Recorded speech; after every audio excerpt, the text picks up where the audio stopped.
Guitar World, who's live streaming this today in Megaforce Records, and we're here for a just a really super cool event. We're celebrating the Galacticon 2 record. Mr.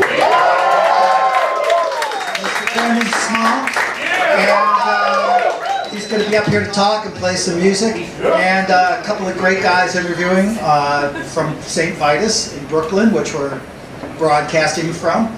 Artie Shepard and Ron Grimaldi. Come on, guys.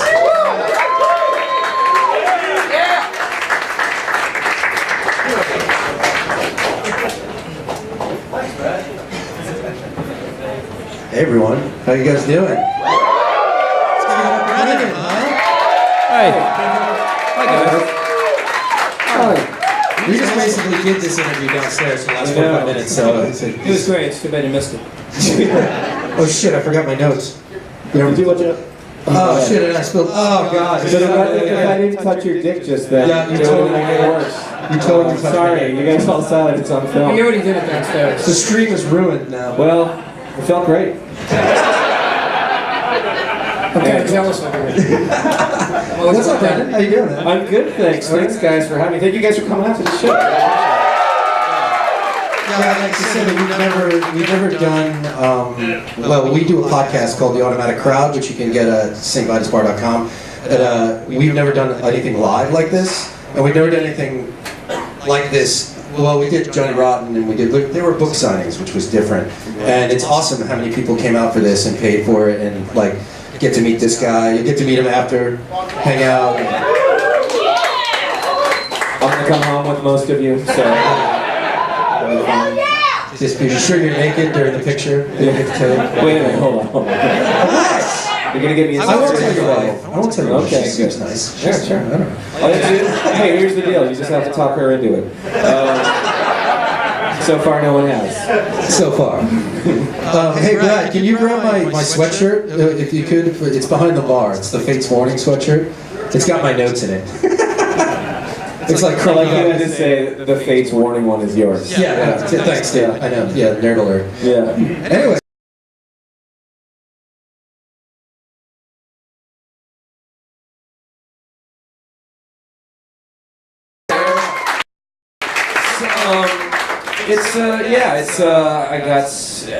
This is my 10th year anniversary of making albums, making records, and I realized that as I started putting this together that it's my 10-year anniversary of working with Gene Hoglan, who is one of the musicians. Thank you. How about a round of applause for Brad? Guitar World magazine. Brad actually told me an amazing story about you introducing yourself to Brad like he was like a rock star. Well, in an elevator, which I thought was fucking amazing. Look, your pictures on the editing thing. Look, how many people here play guitar? Right, so it's a good group of people here that play guitar. We know who does what in these magazines because we've been reading it forever. So it's a big part of our lives. And so it was, you know, when I met you the first time, it was really cool to meet you. Brad was the editor of Guitar World for 30 years. So That's insane, yeah. we love him dearly. And I worked with Ulrich Wilde, and I found him, bless you. You're welcome. I've been working with Gene Hoglan and Ulrich Wilde, who's the lucky guy co-producer, who I found who lived in my neighborhood in Los Angeles, and we live very close to each other, and he's just a really cool guy to work with. Ulrich is. So is Gene, and then Brian Beller, who I've been aware of since I was 19 years old. He graduated from music school right before I did, and I saw him play. Is he like famous at Berkeley, or? No, well he played with Dweezil Zappa, so if you're like a super dyed-in-the-wool music nerd and you see like Zappa playing with this bass player who's like a kid, and they're just playing like 30-minute fucked up crazy medleys that are just like acrobatic and insane, and I also saw Mike Keneally there for the first time playing. I'd never heard of him before. Yeah. And when I was doing a little research, I know he was your touring guitar player, but I couldn't believe this guy's output is like insane. First of all, he's an amazing writer. These guys are what I consider super musicians, guys that can just do anything. And I remember putting the band that would be Death Clock together, and I thought, I had just seen. I just know that Keneally could match Steve Vai note for note on stage and play. One hand he would fret notes with his left hand, and with his right hand he would harmonize with himself on the piano. Fuck that guy. And that's how. That's ridiculous. But before that, that's how he was the last.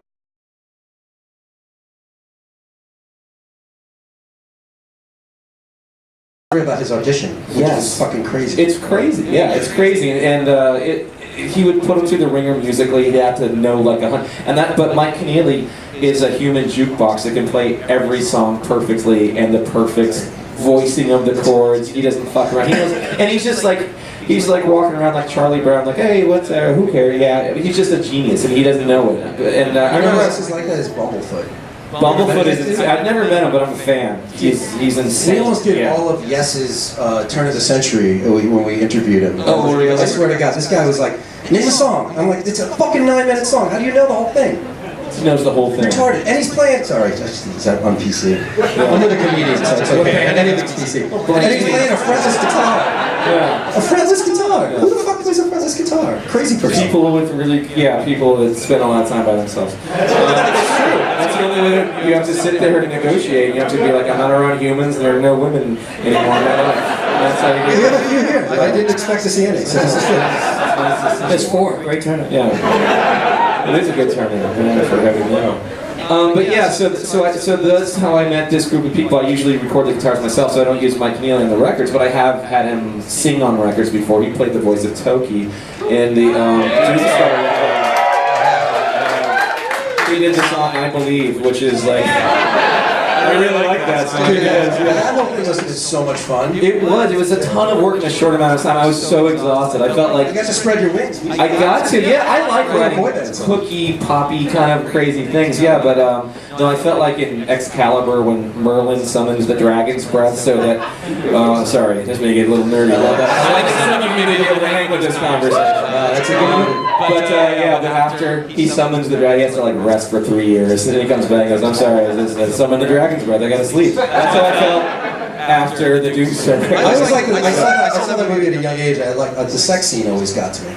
Yeah, because he's in full armor. Yeah. And there's Like he's banging her and sorry. By the way, and he's in full armor, which is like it's really heavy. Like, how did you do that? Like, the movie Excalibur by John Borman, who's amazing. He did Zardoz also. That's one of the weirdest movies. We made a couple references to that in Metalocalypse. But he's the same director. The woman who is being having sex being banged. Thank you. She is having sex with a guy in full armor and is just clanking against her skin. Literally. Yeah. That's the director's daughter. That's weird. what the fuck? Wow. I didn't expect that. Look it up. That guy's a little weird. That tight-knit family. What do you Here I am. I've got Why is it not a Death Clock record? Is it just well, like it or not? Can we talk about it? Well, we can talk about whatever you guys want to talk about. I got nothing to hide, but I don't own the name Death Clock. I don't have the thing, and I wanted to make a record, and I make the sounds of music that I make. You know, at this point, those are the sounds that I make, and I own the name Galacticon, and with the first, I made the first Galacticon record 5 years ago. And I just use it as a place where I could do stuff that I can't really do with Death Clock, you know. But now that I'm not doing clean singing and right, yeah, just like melodic concepts. I grew up listening to melodic vocal. I mean, Iron Maiden is some of the most melodic stuff you'll ever hear. It's like major key. Like think about Run to the Hills. That is a major chord. Like all that stuff is so. All that stuff gets locked in my head, and I kind of miss hearing melody. I try to make up for it with like tons of guitar harmonies and all that stuff in Death Clock, but.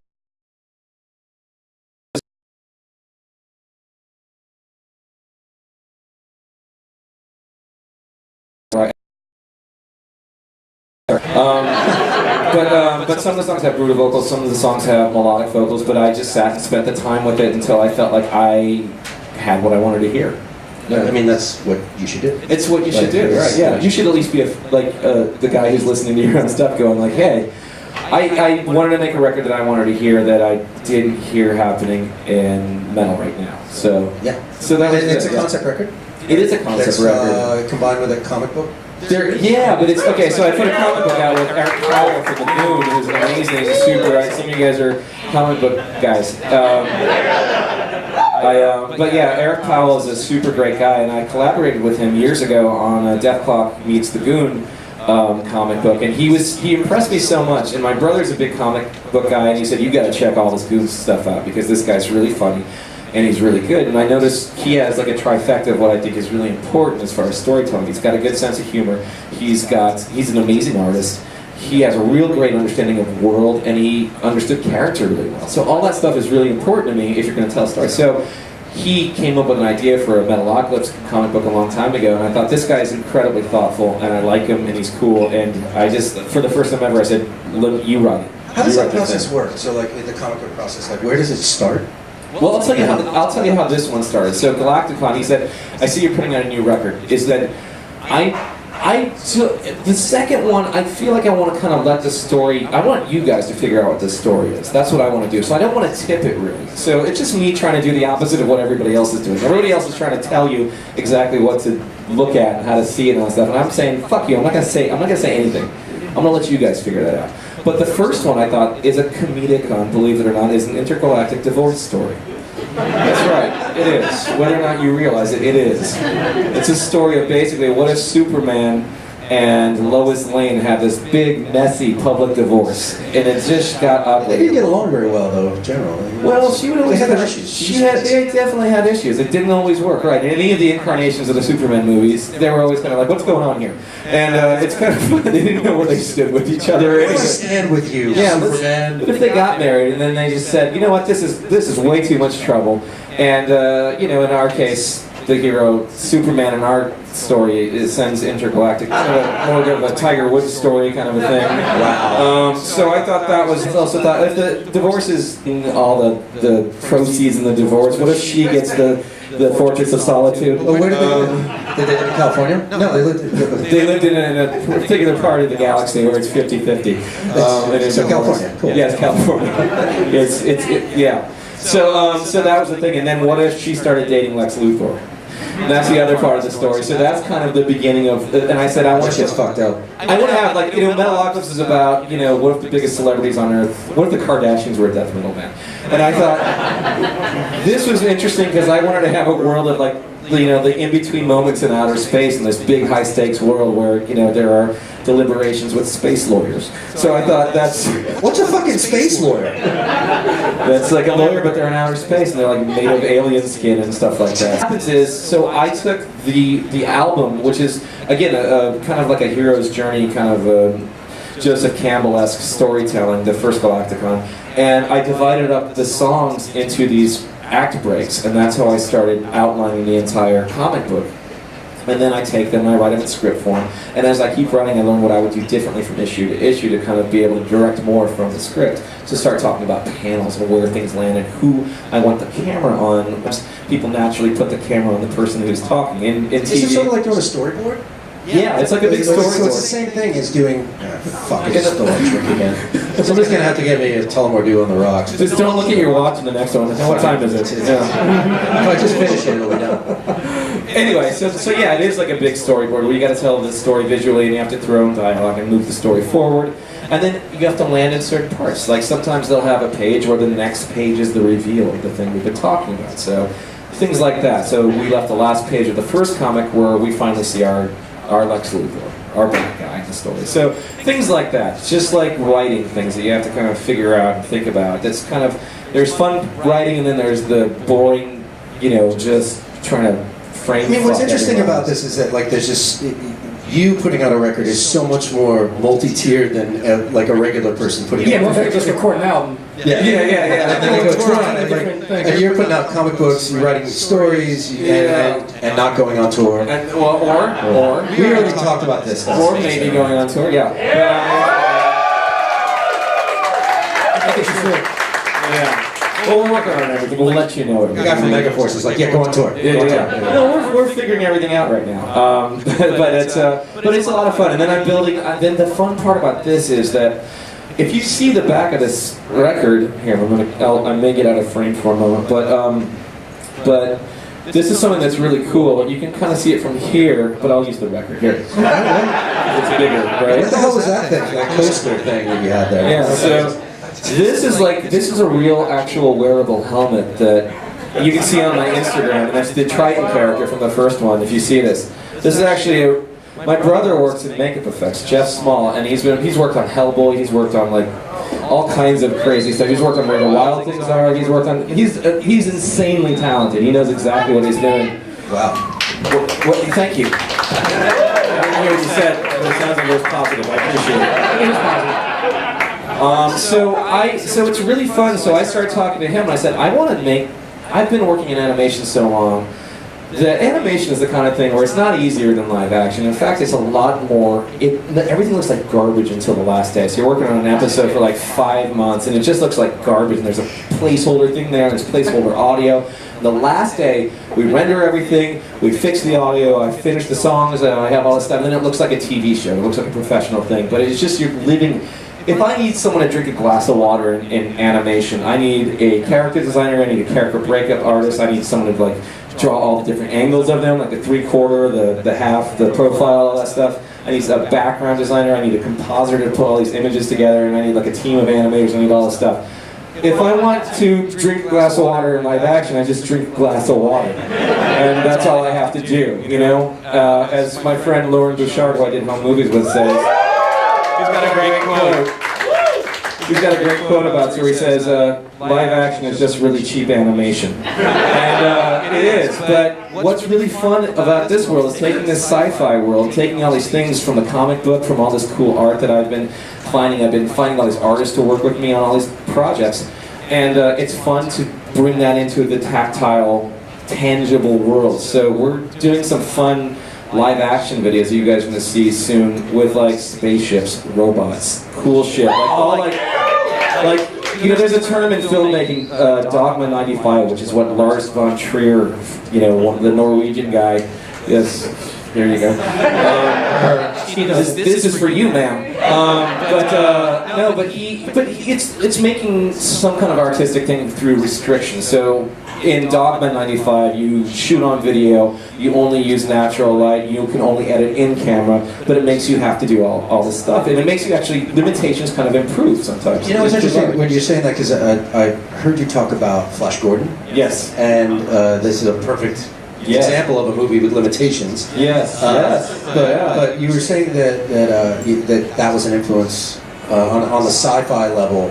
It's an influence on my whole life. If you listen to my guitar playing, Well, I mean, you're Brian May. I'm ripping off Brian May. There's so much Queen. Like, the number one thing I hear is Queen. Yeah. The first thing we said to each other, I was like, we were talking about like, what did we talk about influences? And I'm like, fucking Queen, man. Yeah, like, it's totally Queen. This guy thinks he's Brian May. And yeah, exactly. Yeah. And I'm still waiting to be served papers by his lawyer at some point for mercilessly ripping off his sound. But I thought, yeah, honestly, one of my first thoughts of Death Clock was, what if I took the grandiosity of Metallica and that's nice, that's your drink right there. Oh, you fucking rule. I hope my wife's only to be spilled on the ground again. I know. Well, you know, I didn't get my rider up here, so it's pretty upsetting. It's pretty upsetting. That's all I'm saying. I'm not saying, I'm just saying. So anyway, I took like what I liked about Cannibal Corpse and Metallica and Queen, and I put them into something. I tuned my guitars lower, and I thought, because I can't have melody. What did you tune to? I tuned to C standard. C standard? Yeah. So I have. C, F, B flat, E flat. I'm pretty sure most of the people are aware of what C standard is. Yeah. I'd have to do that. You take your normal tuned guitar and tune it down 2 full steps. Yeah, so that's what it is. But you can grab all your same chords and all that stuff, so it doesn't. But it just sounds lower, and I have fatter strings. Like, hey, isn't that your prototype Gibson guitar? This is one of my prototypes. Yeah. So this is a prototype that I've been teasing for years, like 2 years at this point. And thank you. And I like it. I think it's really cool. I did some cool stuff with it. I like the finish. Yeah, it's black on black, so it's like a black burst. Is it? It looks a little gray. It's like charcoal and black. It's like smoky gray. Smoky. Thanks, it's called the Night Horse, and I got a lot of. It's so it's just something I've been messing around with. It's all over this new record, and I brought it with me. I was going to bring my Snow Falcon, which is the new Epiphone flying V that's all white. It's a really cool. It turned out great. I'm really happy. I haven't used it on the record as well. It is truly a snow falcon. It is a Snow Falcon. It is a Yeah, Snow Falcon. it's very cold, but it's I didn't bring it because I just finished a guitar camp and I didn't want to just sit like this with a flying V wedged between my legs the whole time because at some point it just starts to hurt your. How many guitars do you have? How many guitars? I think I've got a lot. I've got a lot. What's your favorite? Oh, you can't ask.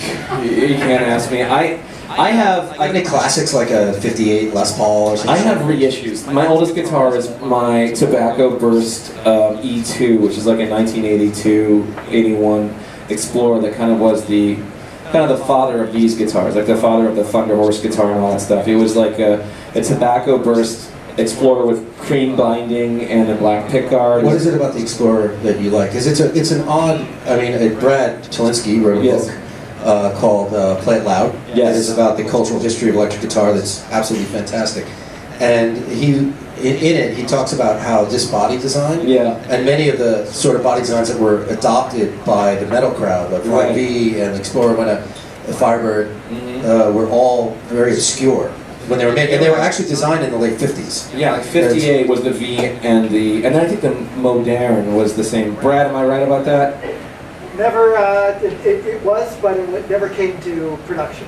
The Modern did not. Did not. Interesting. So the Modern's like a V that's like melted in a microwave. That's what it looks like. So it's another one. But they were all kind of like built to be just blues guitars or something. And so you see guys like Albert King playing them. Yeah, he strung played. backwards. He played upside down.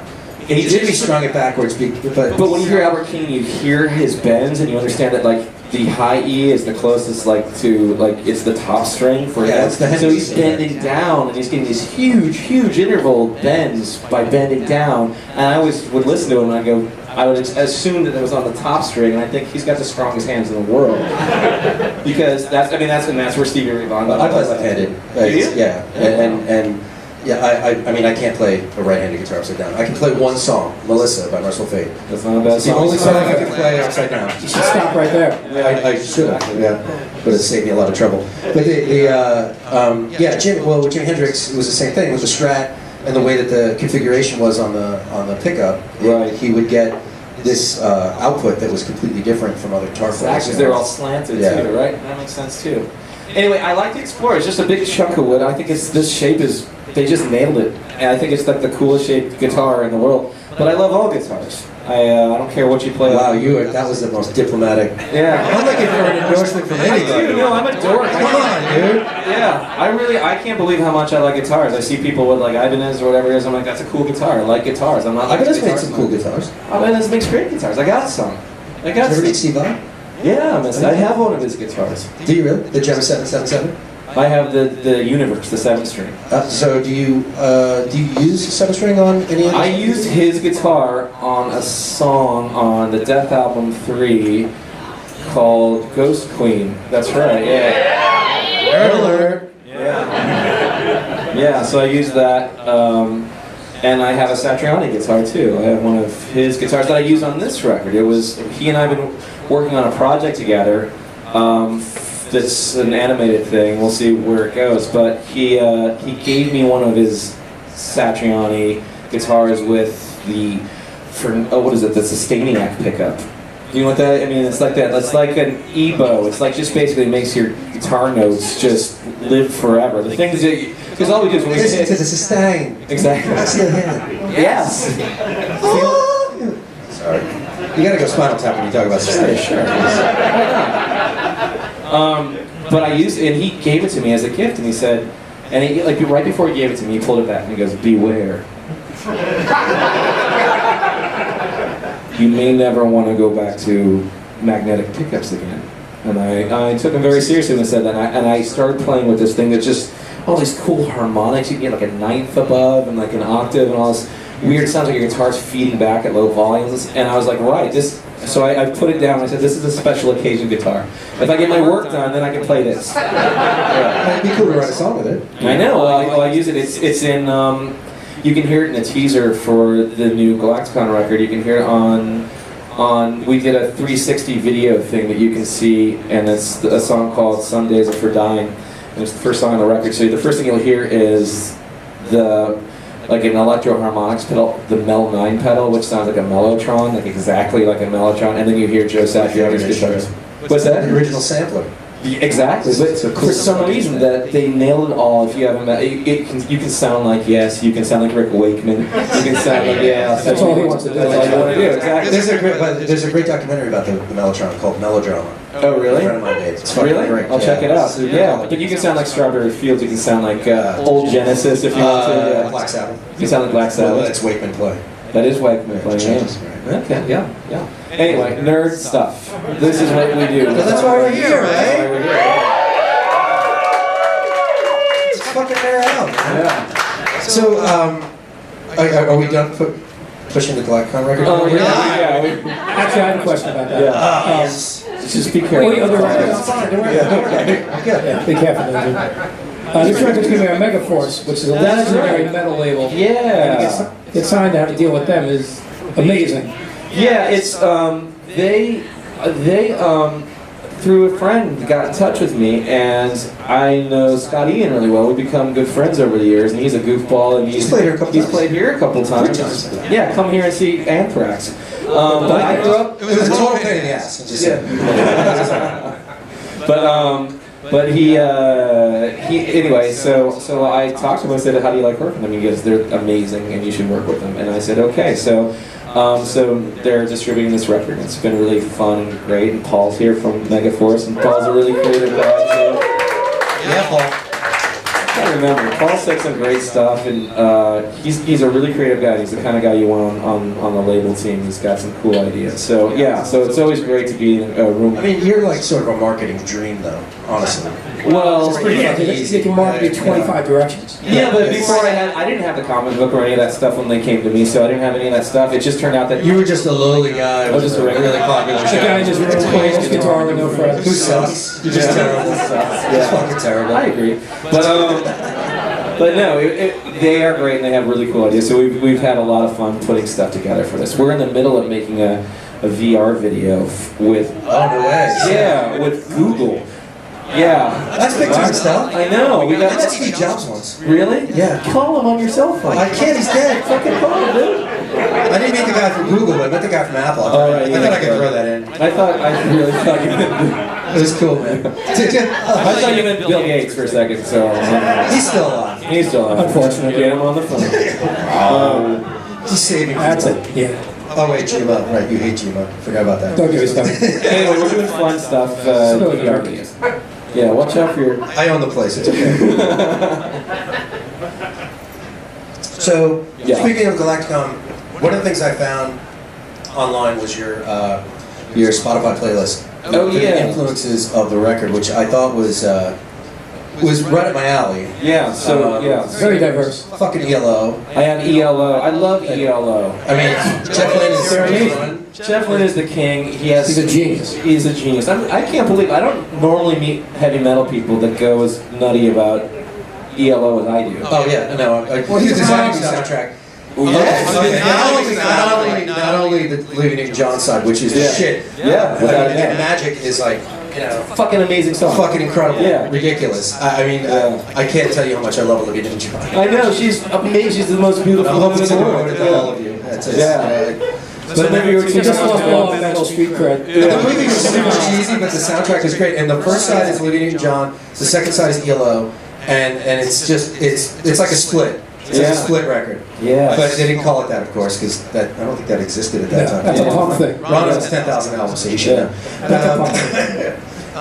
Yeah, so ELO, Genesis, your Genesis selection was interesting. I picked a song that I don't know what it is. I like old Genesis a lot. I could have gone Foxtrot. I could have No, gone. well, I loved that it was Phil. I love singing because fucking that's- love Phil Collins. Trigger the Tail's my favorite Genesis It's record. amazing. Yes. And Duke is also like up there. Like Yeah. Phil Collins, for me personally, and you guys will all boo right Yeah. now, is the greatest drummer of the 1970s. I know it's Bonzo, but like, just give me Phil. Just give me Phil. Yeah. Phil Collins fucking rules. There you go. Anybody ever heard Brand X? Yeah. So Brand X is his jazz fusion band. The guy's never taken a jazz lesson. He's fucking unreal. No, he's amazing. He's a great songwriter, and you know, Braun from Mastodon fucking loves him too. So we have conversations about. I mean, that makes sense. Yeah, you you hear hear the talents. You can actually hear it in this song. So Mastodon recorded. They were like the last ones to record at Sound City, which is that legendary studio. Yeah, the Dave Grohl Grohl documentary. Exactly. The Dave Grohl played here, by the way. He's set right there. Just a mixed feeling. Let's go, my friend. Dave Grohl. Dave Grohl's on Metalocalypse. No, they didn't like him. They didn't like him. Who gives a shit? This was awesome. Yeah. But Braun had his drums. He got the exact same kit from like Lamb Lies Down on Broadway. Get the fuck out without the bottom. Without the bottom. Yeah, Exactly. he did for live. Yeah, so one day they recorded all the drums somewhere else, and they took these two stereo speakers, pointed them up, and put a bunch of room mics around, and that's how you get the sound of the Sound City. So they brought back the tracks and came to my studio, and so it was like me and the Mastodon guys listening to all the drums, and it sounded like ear candy. His drum sound is so amazing because he did the Phil Collins thing. Yeah, because Phil Collins' fucking tom sounds are incredible. Yeah. There's a reason. If you all right, everybody want to nerd out one day? Just look at his studio sessions. Yeah. And why would Led Zeppelin have? Well, although there was controversy with that, but he played for everybody at Live Aid. Yeah. Everybody. Yeah. But I mean, it's Phil Collins, great. And his sound is distinct. It's almost like Van Halen. The second you hear that drum hit, you know it's his sound. You guys remember this one? Which is a joke. It was a fucking joke. It was a joke. Yeah, and I believe Hugh Pagham was producing, and he's like, "Do that again. That sounds good." And they put it in. It wasn't something because that's when the live drums come in because it's all drum machine before that. Right. But is there The first Phil Collins solo record fucking rules? Okay, I'm done. I'm done arguing with all of you. I agree with you on all this shit. Yeah. All right, let's keep going. So your Slayer selection was from God Hates Us All, which I have a bad memory about because it came out on 9/11. That's right. And I remember going to the city the day after that happened, and then all you saw were these big posters that said God Hates Slayer, God Hates Us All. Yeah. There's nothing more Slayer though than to put out God Hates Us All. To have foresight. If one band was going to do it, obviously they do. Look, this was something in line, guys. It's getting real bad. We gotta get a record together. In the Slayer world, it's actually That's funny. Oh, yeah, just kidding. Sorry, Alex Jones. That wasn't good. But that song has, what is it? I keep my Bible in a pool of blood so that none of its lies will affect me. That's one of the coolest lines. Yeah, that lyric's amazing. Is that a Hammond lyric? I guess so, yeah. Kerry King's more of Those Kerry? You think so? He's more viciously anti-religion. I don't know who wrote it. Hammond writes more of the more of the war theme. I keep my Bible in a pool of blood so that none of its lies will affect me. But that's a Tom Morello did in 75. Yeah. Is he 75? Yeah, 75? Not yet. His beard looks 75. He talks like he's 75. He's fucking miserable like that. That's what we want. We want him miserable. I know. I'm miserable. I'm happy. Yeah. I'm just You didn't put any Floyd on here, man. Come on. Oh, yeah. But yeah, you put Queen. definitely Your put Queen Queen. selection was quite good. Oh, my Queen selection was the song. I couldn't believe. So this is. I had that moment that. I remember I was lucky enough to have parents that were into comedy and parents that had a couple good records sitting around. They had like the Jesus Christ Superstar. I was gonna ask what. Yeah, Jesus Christ Superstar album where I was like, this is one of the most incredible things I've ever heard. It's all odd time signatures. It's nerd shit. And then the other one was they had Night at the Opera. Probably because like You're My Best Friend is on there and all that stuff, and Bohemian Rhapsody before anyway. And so. But they had this one song called The Prophet Song, and that was the first time I remember opening up a record and looking to find out, okay, these are the band members, those are those guys, so this guy wrote that, so maybe. Oh, so you did. John Taylor wrote My Best Friend. Yeah. And wrote, like, John Taylor. Oh, John Deacon, yeah. John Deacon, sorry, John Deacon, yeah, the bass player. He wrote, like, maybe 10 Queen songs throughout his history, and they were all the biggest hits. Huge. All the biggest hits. And then he retired from music industry. He was like their secret weapon, really. He did all the Spread Your Wings is my, News of the World is my favorite. And it's, News of the World is amazing, yes. Spread your wings. It's just so fucking good. Let's see, you want to do karaoke? Yeah, we should. You won't be able to get me off the microphone. I'm that hog. Oh yeah. You'd have to fight me. Blow my throat out. I just do weird Robbie Williams songs. It's my favorite. 14-year-old kid. When you started I was 14. I was exactly 14. Yeah, so it was like that's a pretty crucial age for a teenager. I don't know when you guys got into metal or what. 13, 14 is when I do it. I bought Merciful Fate's "Don't Break the Oath" at a church fair for $1.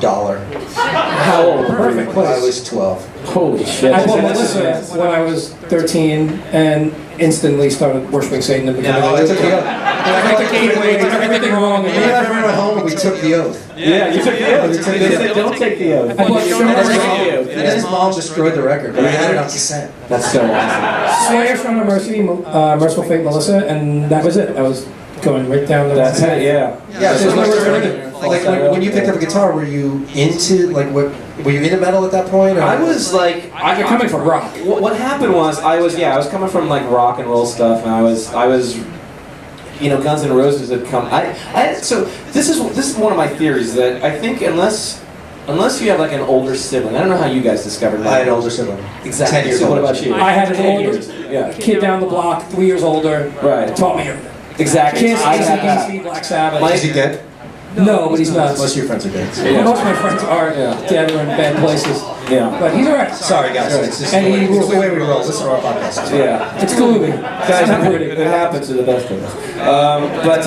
But no, my sister was listening to Madonna and garbage like that, and I was. Oh, no, come on. Well, no. I mean, she wasn't listening. There were no guitars in her music. Is what I'm saying. That's true. And it's Yeah. pop music. Yeah, and I was just really attracted to guitar, and then I was in junior high, and my friend Renzo Staiano, who's still we'll sit there, we'll have this conversation on the phone for like 3.5 hours. I'll look at my phone after, and we just talk about guitar pedals and whatever, like oh, I got a new cable you may want to check out. Like the kind of the nerdiest conversations you'll You didn't have. even bother bringing cables today, dude. I have one. I brought yellow. Yeah, this one's not mine. This is Oh, that's Brad's? That's Brad's. That makes sense. Brad, yeah. But I had a friend, and he at one point he said, "I play guitar," and I'm like, "Yeah, right." It's impossible. People don't play guitar. That's reserved for the gods. And he's like, "No, come to my house after school." And he's like, "You listen to Metallica?" I'm like, "I've heard the word Metallica." And he's like, "What about Slayer?" I'm like, "Look, I'm gonna save you some time. I heard these words. I don't know what it is." He's like, "Oh fuck, man! Meet me at my house after school." And he came down. He walked down to meet me from like where our bus stop area was, and he had like shorts on, and he had like one of those pig nose amps, those little mini amps on his belt, and that you loop in. Yeah. Did he have high top Reeboks? He didn't have those, but he should have. I know, exactly. But he had like a Kramer like Strat copy. Oh, sick. Yeah, it was pretty badass. Yeah, it was definitely of the era. And that day, it was the most. I remember this day so well because he introduced me to Slayer, fucking King Diamond, because like of my age. Then was the record, and I know that it's like I love it. Abigail's, yeah, Abigail. Abigail was probably I saw them it's like a 2 year difference. Yeah. saw King Diamond was on the Conspiracy Tour. So that showcase. Yes, I was there. I actually saw the favorite portrait, Billy first Bob. tour, right after Merciful Fate broke up, and Megadeth opened, Yeah. right when Killing Is My Business was out. Sure. And that was my first show. Yeah. At a club. Yeah. That was life-changing. Just like that day changed your life. Going to that show. You can't. To me, in my opinion, like, Merciful Fate and early all King Diamond is just the best prog metal that pretty much exists. I mean, You sit and figure out a King Diamond song, you will lose your mind. fucking Andy LaRocque's sick. Yeah. He's sick, but Ken writes all this. Yeah, I know. Andy LaRocque, though. I mean, there's such a distinctive style of guitar sound. Anyway, so And he can do the trill. Oh, he does the flip of the thing, and he also does that thing where I'll do it later on. Cool, dude. Definitely. Yeah, but he does like a thing where it's like a whammy, dorky thing that I love. So he introduced me to all this metal. He made me a mixtape, and he was like, "I'm gonna start you off easy," and he like put like Faded Black on there, and he put some Fates Warning on there. Dude, what year? John Arch? John, it's gotta be early. Like It's gotta be like Guardian or 1988, Oh, it's probably No Exit. 87. No Exit? No Exit is No Exit. Yeah. Yeah, there's no exit. And I knew I'd put it in his head. yeah, no, but it's true. And then, like on top of that, he was 15, I was 14, and he had a record collection that was insane because he would buy anything based on what the record album looked like. That's exactly Which is how metal was invented, basically. So he had That's how it got an So he had Celtic Frost records. yeah, he had that. But he also had like Tyrannosaurus Rex by Blue Oyster Cult with like a big dinosaur. Hey, the best. I mean, Long Island. Let's go. Long Island. I saw them last week. Did you? Yeah, fucking love Blue Oyster Cult. I'm burning for you is like all I want to do is cover I'm burning for you. That's it. So early 70s stuff is fucking great. Yeah, there's maybe 4 records. It's like, it's back when you could put out records that had like 10 different genres in each song. They sound like a different band every There's no limitations to their early sounds. So yeah, so he showed me that. He showed me Jethro Tull, and I was like, what the fuck? Please do bring me songs from the wood. You are right. He kind of felt you out. I couldn't believe. I was just like, my head was spinning, and then he got me high at one point. I'm like, what is going on? It was so funny. Like, I experienced everything, and then he showed me how to play 2 things on guitar. So one of them was, I'll turn this is on. Can you flip that standby switch? Fucking stand by. Yeah, thank you. So you ever get on stage and go to play and your roadie didn't turn the standby and you're like, what the fuck, dude? What the fuck? Yeah. What do I pay you for? So he showed me a blues shuffle like this.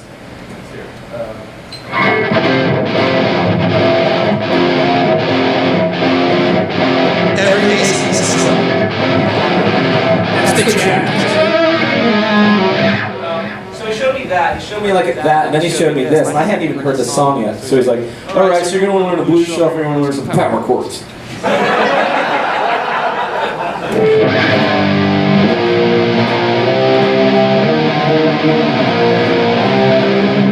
That was it. So that's what I learned how to play in one day. And I had a guitar because 2 years earlier, I saved up money mowing lawns and I bought a guitar from Toys R Us. What brand would that have been? I don't think it. Only the best. Your first endorsement was Toys R Us. Jeffrey the Giraffe. Definitely my first endorsement. Yeah. Toys R Us brand guitars. But it didn't have a name on it. It didn't even have a name. I bet you Brad knows. So okay. So So this is a guitar that it had a built-in speaker. So it wasn't one of those Chiquita travel guitars. It wasn't that. It was like a Strat shape, but it was like a small scale. How good was that amp? Was it kick? It sounded like a gorilla ramp? Yeah, it sounded like a gorilla.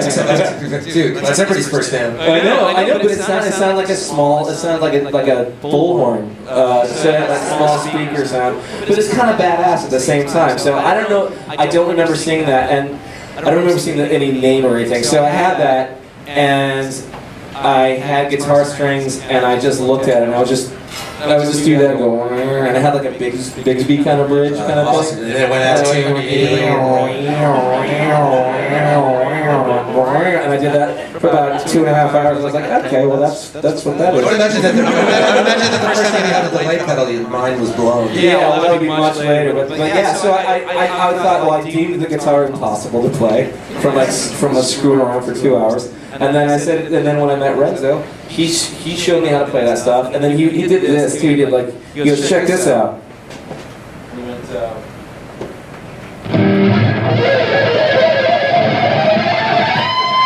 A Carrie King solo. it was a Carrie King solo. And I was like, actually a lot more melody. That's impossible! How do you do that? and he was like, I don't know.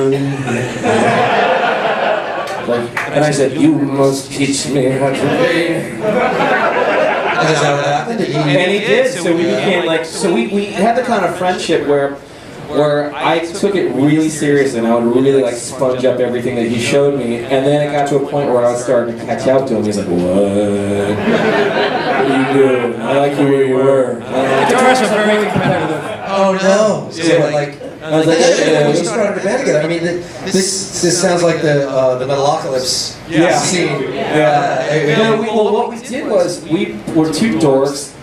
We played. I was definitely Toby. This guy. Yeah. yeah, without a doubt. And we were also jealous of each other because I could do a thing and he couldn't do it. And I don't even, you know what? I didn't want to do that thing. How dare you? Every guitarist I ever knew would always talk shit about their friend when they were there. I'm so much better. I could do shit he can't do. Yeah, I really did just some stuff. I learned how to do like sweep arpeggios, and he was like, "You don't have any feel." And I'm like, "Oh yeah." And I like bent notes and stuff, and it sounded like garbage. But yeah, that was. But we would sit there, and we were both like, he was a well-read kid, and he'd read Stephen King books, and we'd talk about movies and stuff, and just watch horror films. So he was a great influence on you. He actually was. I was He's like a big brother influence. I would not be who I am if I had not met. We're still friends. Yeah, we're still friends. Yeah, we still love guitar, and he's a fucking amazing guitar player, and he studies. Does he play in bands or? Like, He doesn't really. It's really strange. he's not into Fish or anything. He's not 13 Nights of the Garden killed me. I know. I heard it. Yeah. But that's how you piss off the middle end. You buy tickets. You hit that button. Yeah. Fish. I've seen the I'm getting around. Yeah. Oh, okay. You saw 10 times? Before 1992. Oh, so you're cool then? Yeah.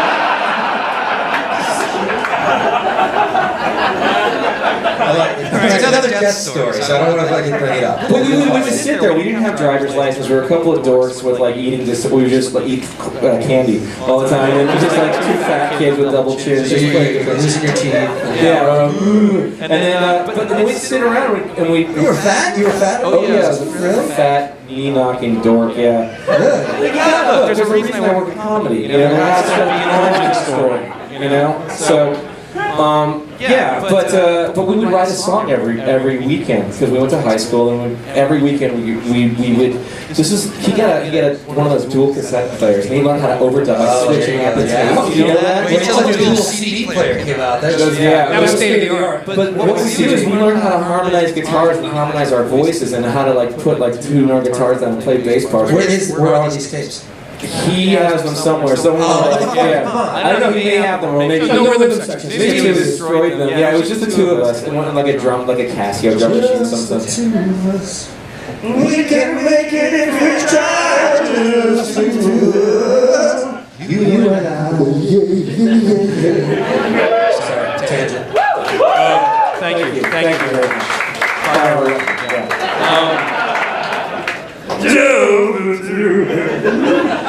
So that was our teenage years, and at some point we started kind of pushing each other to learn more about guitar and to get more interested in theory and like arranging and all that stuff. So we turned into like two super dorks, and we decided we don't know what we're going to do with our lives. Let's go to music school. So he went with you as well? He went with me. Oh, shit. Yeah, he went with me, and he was like. Where were you living? Where did you grow up? I grew up in Salinas, so I'm from the Midwest. So I'm from Springfield, Illinois. Oh, the land of the free buffet. Yes, yes. Yeah. Land of Lincoln. Come to Springfield, Illinois, where we tend to emancipate. Thank you. Thank you. I've been there once in my life. It was opening for Puddle of Mud. Oh, nice. I swear to God. Yeah. It's like a little more. I just admitted that. Yeah. Between that and Fish, man, you're fucking done. I don't dread anymore. No one come here anymore. This so hard. I was forced to. Then I grew up in the middle of nowhere in Salinas, California, which is like home of Steinbeck, you know. Where's this? It's in Central. It's like right in the central coast of Sacramento or something?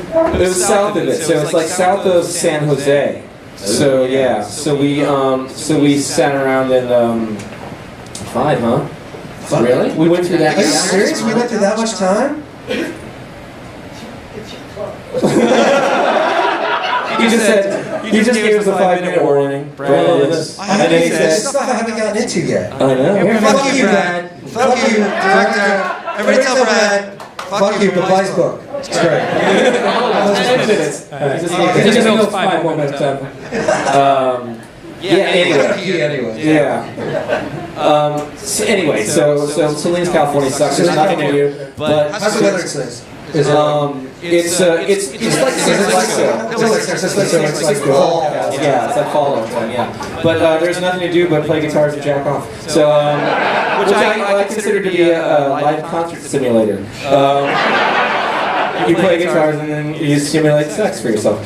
So you know what I mean? It's not a bad idea. You know what I'm saying? It'll prepare you if someday you're on stage and you may. I didn't jerk off till I was 19, so I don't know. Oh really? That's crazy. Well, the reason I was super into Satan was because I went to Catholic school. Makes sense. So, yeah. Watch an Italian horror film. It's all Catholicism. It's true. It's true. What do you guys? I got nothing left, man. Duran Duran? Oh, Duran Duran. Duran Duran's greatest hits This is quite possibly one of the best. Planet Earth is that best song. Look, as far as I'm concerned, fuck genres. If a song is good, a song is good. That's all I got. If you're like David Bowie or Cannibal Corpse, it doesn't fucking matter. If it's good, it's good. What do you, alright, let me ask you this, Because metal can sometimes fall into the Ingve Malmsteen world. Yes. Where and God, I love Ingve. Please, Ingve, if you watch this, I know you're not. Ingve, yeah. Please come here. Damn, you're impossible. No, I don't care. I'll put up with it. This place exists because of Ingve Malmsteen. Long story. But he's not done that. As far as like songwriters and metal go, Yeah. like what is your favorite? What is the thing that like because you know you think of the great songwriters like you put Paul Simon on that playlist as well. I did, yeah. Dude, I woke up this morning with that fucking what's that fucking song? Get on the bus, Gus. Don't need to be cool. I fucking hate that. That song is atrocious. But he's a genius. I love that he's song. great. But that song I think is Right. That song the worst thing on the planet. nuts. What the fuck is the name of that song? 50 ways to leave your lover. Yeah, I did. You got a good voice. Yeah, give me a chance to sing. And I use any opportunity to have a microphone. So, no, but like, so what, like, you know, when I think of great songwriting, I think of like singer-songwriters. I think of, you know, the classics, and you know, the James Taylors, the Badfinger. Sure, yeah. Cat Stevens for me.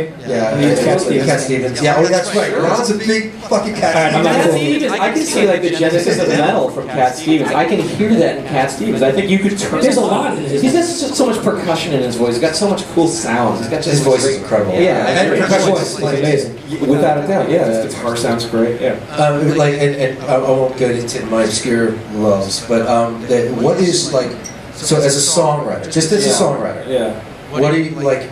When you listen to metal bands, what do you listen to and you go, this is a fucking great song? This is, like, listen to its verse, its chorus, the lyrics. Everything. Yeah. Well, metal can do something that no other genre can. It can have an aggressive vibe that's forgive the word, somewhat emotional. That makes you a grandiose, aggressive thing that people compare like, oh, Wagner's that, and I'm like, no, it's not. It doesn't have that. That doesn't have that thing that makes you like want to run into a fucking wall and hurt yourself. It's everything, but it also has an aggression. Yeah, and just the first thing when I first heard Master of Puppets, when I even heard, I think of the song Battery that I put on there, which I think it's like one of the coolest metal songs of all time because it's fun, it's fast, and there's like classical harmony. It opens the album acoustic, and it's it really You can't do that anymore. Yeah, well, People fall asleep and they turn it off. I had 10 seconds, sorry. One of my main kind of just, when I think about it from like riffs or writing music is contradictions, like loud's quiet. Like, I remember seeing The Exorcist commentary, and I remember listening to William Friedkin go, it's loud and then it's quiet. And it's loud, and then it's quiet. It's a Pixie song. We're constantly, it's a what? It's a Pixie song. It's the Nirvana formula. Which I also love. And that's the Nirvana formula, really. That's a third chord to the main. But that song does it too. It doesn't come back to it. It just says, this is status quo, this quiet thing. And then it comes in. Exactly. And so I think that's really cool. And I think about that stuff. And I don't know that and it also sounds like a lot of traditional harmony, which to me, in music school, that means classical music. So even having these 1/5s, which is a lot like Death Clock stuff too.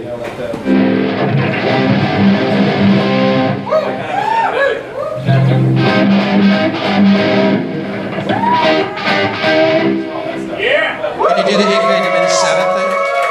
Can you do the Ingve diminished seventh thing?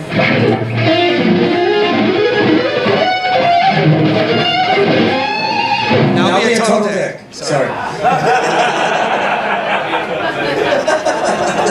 What is the catchphrase now? The fury. Well, that was for that. Yeah. Can you believe being told you'll unleash the fury from an upset passenger? Oh my god, I would have just fucking play. Just come back to coach. Fat metalhead spandex. Okay, we're gonna cut it. We're gonna cut it. We're gonna do Q&A. Okay, everybody got questions? We got Q&A. Brad's cutting us off, but he's gonna control the microphone, and I'm gonna take a piss. So Perfect. Truly. I'd like to give everybody an opportunity to ask Mr. Smith. Anybody? Come on. Yeah. Hello. Not so close. I almost became security attacker as a kid.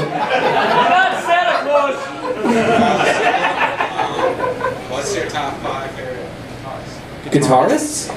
I have a lot of basically, it's almost like when I was talking about guitars. Anybody that's ever done something on guitar makes me excited about that makes me feel like playing my guitar is someone. So I started out with just loving Slash. I really just fucking and I still think I think it's hard to for him at that age, just playing the shit out of his guitar on Appetite for Destruction. To me, that's like a classic album that will never go away. I love every song on that. So I like that. I wouldn't be where I am today if I hadn't discovered Surfing with the Alien, Joe Satriani. That to me was like such an evocative interest. Just the titles matched the feel of the song completely. And he could play his ass off, but he was a great composer. He made me think that I was stepping into a world every time a new song came on.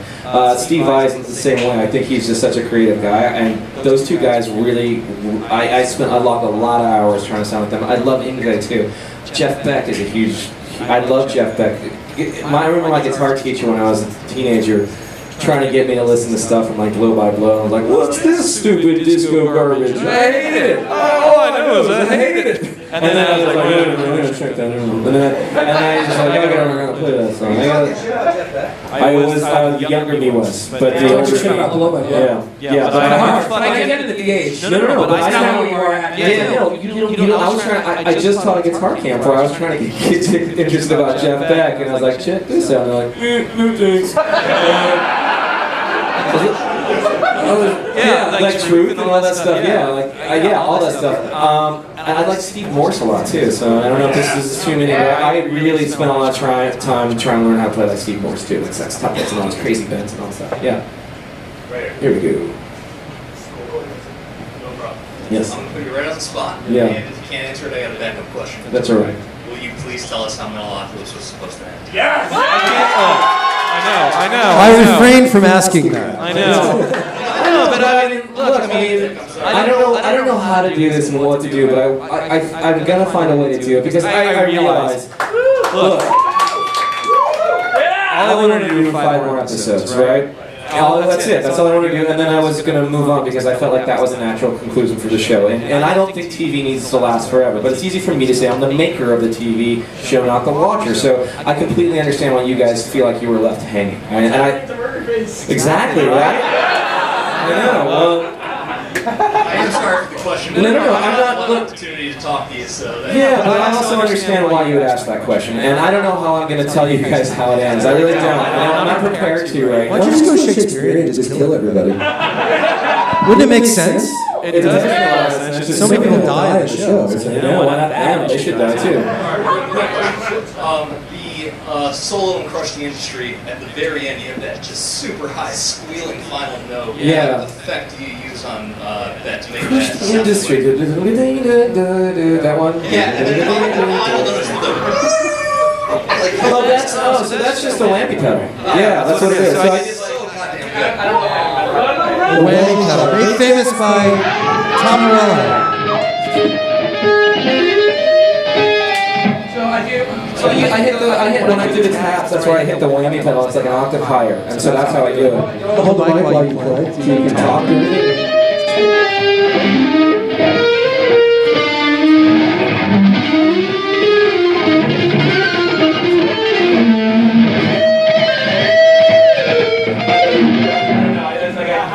I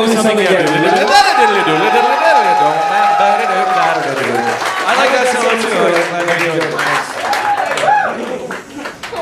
Well, that's a question. So I just wanted to know, what do you think is you got most from music school? I think that's a good question. I like fuck that. That is too complicated. What it does is it gives me a shorthand to an idea. and it gives me a group of options that if I'm writing a song, I'm never painted into a corner. I have enough chord options. If I have one cool riff and I have another cool riff, but I don't know how to make them meet, it'll give me different opportunities to put these two chords together. Do you when you write? Yeah. Do you like actually write? Or No, I record. So I have Pro Tools open, and I consider it like a sketch pad. So I'll have like a click track. All you need to do is have a click track. Something like, or I use now I use Easy Drummer, Superior Drummer, stuff like that, and just put in like drag in the. So I'll put that in, and I'll start messing around with riffs, and I'll start putting ideas together, and then I will. You want to hear what I do when I'm writing? So here's So here's the song. Here's like an early stage song. I'll play the majority of this, but it seems like I'm just doing the same thing over and over again. But the truth is, in my head, I have all these other melodies and counter ideas, counter melodies, and stuff like that. So here's what one of them sounds like. This is a song off the new record. It's just Easy Drummer, and it's one guitar, which I'll play right now. No, yeah, you can hold that. Thanks. That's better. I was just gonna sing over it. So whenever you're, I think I'm going to play a track, just so you know.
Song, you guys went, But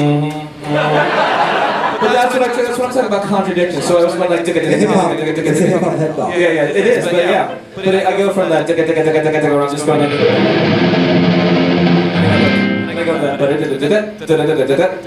like, so I'm just, and then I go out to a 3/4, like dun dun dun dun dun dun dun dun dun dun dun ba dun dun. So that's, so I'm thinking of syncopation. I'm thinking of like how do these sections contradict each other. And I'm just thinking, like, basically I'm an A. I'm just doing A. I'm doing A, like, kind of minor. I'm doing a lot of stuff with the flat six, and sometimes I'm doing a major third with the flat six. So I think about that stuff. And I think, what else can I do? How long can I stay in 1 to 5, 1 to 5, 1 to 5? And how long can I make that interesting? So simple, but sometimes I try to break it down as simple as possible and see if I can make something interesting. The other guy that was asking about the Crushing Industry solo, I just was playing over just a dunk, this is the implied,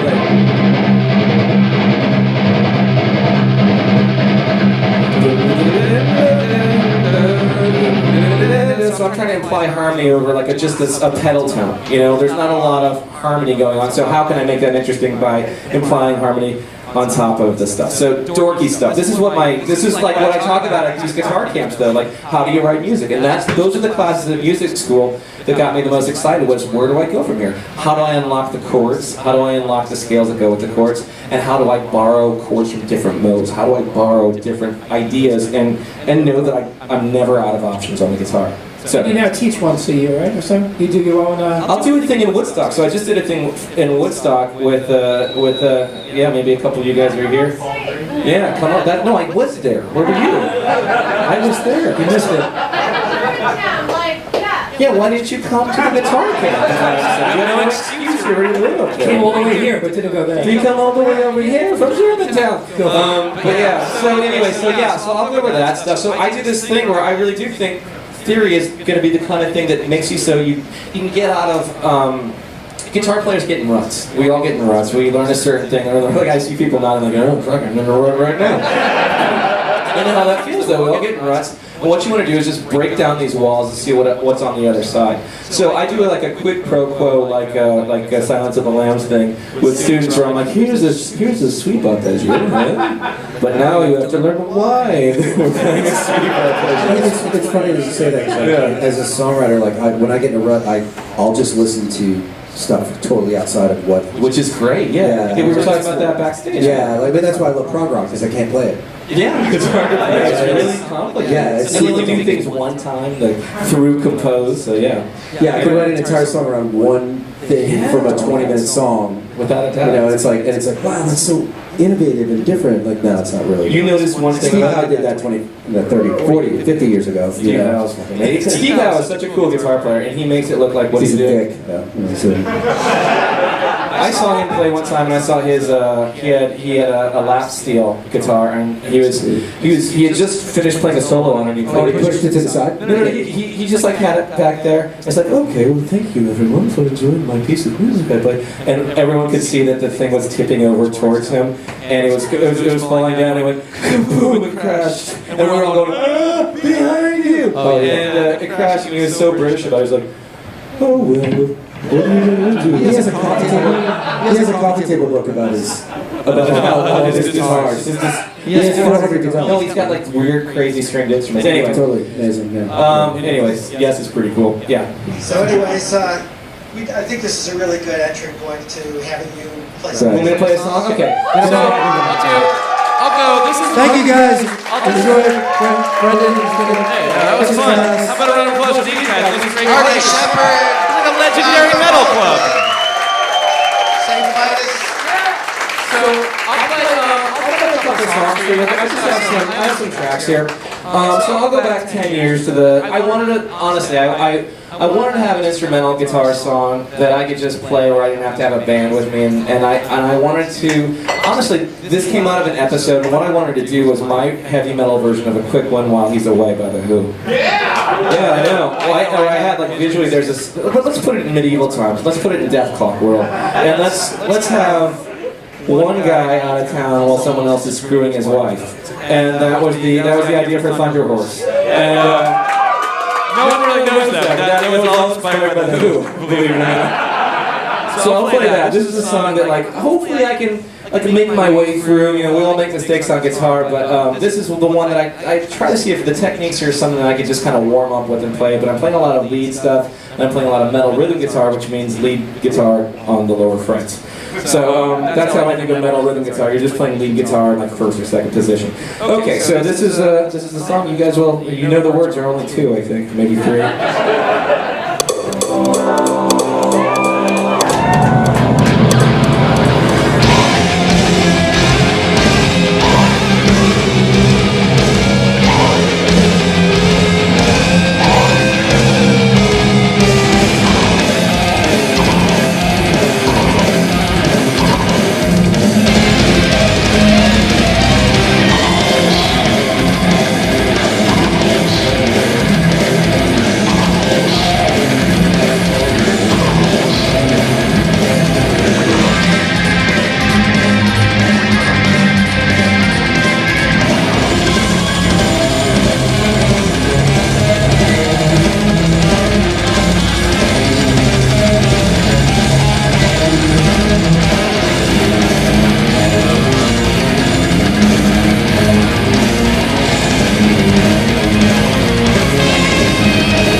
excited at the time. I couldn't believe that I got to do a TV show with like a minute-long guitar solo at the top of the whole goddamn show. I was like, what the fuck? What's going on? So that was like, to me, that was like an important demarcation point, because what I want to do, obviously I care about guitar a lot. Obviously I think it's important to get people excited about guitar, see if I can get them as excited as I am about it. And the coolest thing I hear about is when people get excited about heavy metal and guitar because of the show. Because that's, remember how I said, not everyone has that cool neighbor or that cool older brother. I wanted Metalocalypse to be that cool older brother that kind of got you excited. I like that stuff. What else is there out there? I go, well, there's Metallica, there's Slayer, there's Amon Amarth, there's Gojira, there's all these other bands out there. Go check these guys out, buy their records, support the whole community. It's really cool. So that was the song that kind of got it started, and I was lucky enough. Again, every once in a while I get like someone calls me because they liked a different thing I did. But the guys from Guitar Hero called me after they just put out the first Guitar Hero, and they said, "We see you're putting out a show, and we want to know if you have music for it already." And I was like, I actually just wrote a song that may be cool. And so that ended up being an unlockable track on the Guitar Hero 2, that's right, yeah. And so it's funny because Mike Keneally and I would play that song every night, and then you should watch us try to play that on Guitar Hero. We cannot play it. It's easier to play it on guitar than it is to play it on Guitar Hero. Yeah. What's that? If you say so. Yeah, maybe you're good at it. I don't know. Yeah. Maybe you're better at Guitar Hero. I was. It used to be. See what happens with that same kind of shit happens with guitar if you don't play enough. So let me play you another thing. This is another thing. This is part of the Doomstar thing. And again, it's a little bit. I wanted to beat my first guitar solo and have like a cool kind of contrapuntal thing where Squish got played. So I'm gonna play the Squish Star parts and Toki's parts already. So let's see if I can make it work.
So that was fun. That was exciting for me to be able to put that duo in there. And there's a minute-long guitar solo before that one too. It was just like Sweep Arpeggio City, just going crazy all over the fretboard. But that again was just like, I don't think there's any other show, maybe Modern Family, I don't know, that has that much guitar playing. I just thought, I don't know, I can't believe I get to make this show and no one's telling me to stop playing guitar. It's ridiculous. So that was really fun. Danger Tits. Danger Tits. All right, I'm going to close with Danger Tits, if you guys want. So Danger Tits is a song from the first Galacticon, and again, this is a song. Thank you. This is a song that basically I wanted to write a song where I got to say, like, tip my hat to all my favorite guitar players. So I think there are like Joe Satriani moments. I think that there are Steve Vai moments in this thing. I think there are lots of Steve Morse moments in this thing, and then a little bit of Jeff Beck here, but not too much. And because it's too fast of a song, but this definitely got, in my mind, I was just doing like, I'm going to check off all my favorite guitar players and try to do something kind of in their style here and there, but also make it silly and crazy and like a fast outer space chase sequence. So this is Danger Tits. Yeah! Yeah.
question. Yes. Regarding the brand of guitar. Yes. At Toys R Us. It was a Metallocaster. Metallocaster. That's great.